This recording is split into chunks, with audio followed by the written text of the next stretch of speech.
Chapter 5.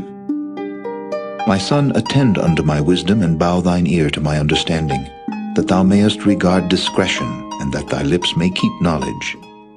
For the lips of a strange woman drop as an honeycomb, and her mouth is smoother than oil. But her end is bitter as wormwood, sharp as a two-edged sword. Her feet go down to death, her steps take hold on hell. Lest thou shouldest ponder the path of life, her ways are movable, that thou canst not know them. Hear me now, therefore, O ye children, and depart not from the words of my mouth. Remove thy way far from her, and come not nigh the door of her house, lest thou give thine honor unto others, and thy years unto the cruel. Lest strangers be filled with thy wealth, and thy labors be in the house of a stranger, and thou mourn at the last, when thy flesh and thy body are consumed, and say, How have I hated instruction, and my heart despised reproof, and have not obeyed the voice of my teachers, nor inclined mine ear to them that instructed me. I was almost in all evil in the midst of the congregation and assembly.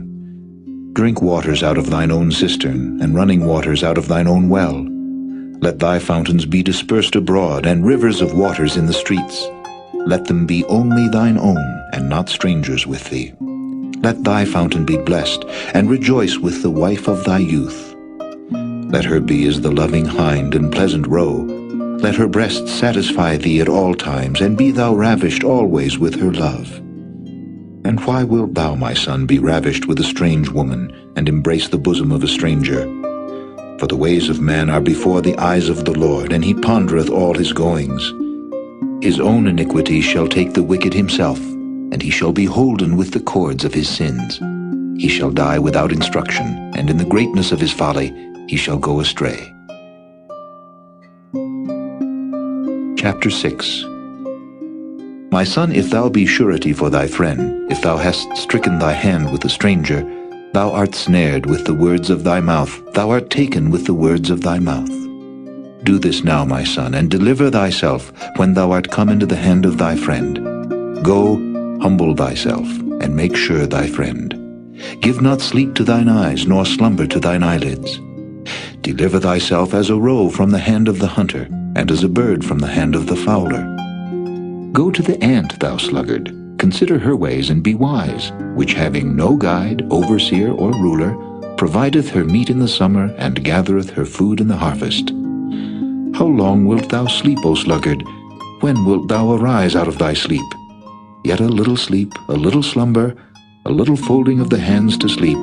So shall thy poverty come as one that travelleth, and thy want as an armed man.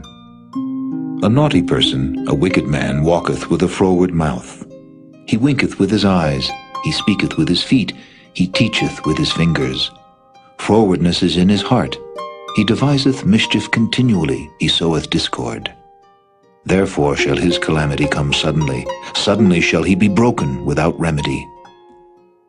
These 6 things doth the Lord hate, yea, 7 are an abomination unto him: a proud look, a lying tongue, and hands that shed innocent blood, an heart that deviseth wicked imaginations, feet that be swift in running to mischief, a false witness that speaketh lies, and he that soweth discord among brethren. My son, keep thy father's commandment, and forsake not the law of thy mother. Bind them continually upon thine heart, and tie them about thy neck. When thou goest, it shall lead thee. When thou sleepest, it shall keep thee. And when thou awakest, it shall talk with thee. For the commandment is a lamp, and the law is light, and reproofs of instruction are the way of life, to keep thee from the evil woman, from the flattery of the tongue of a strange woman. Lust not after her beauty in thine heart, neither let her take thee with her eyelids.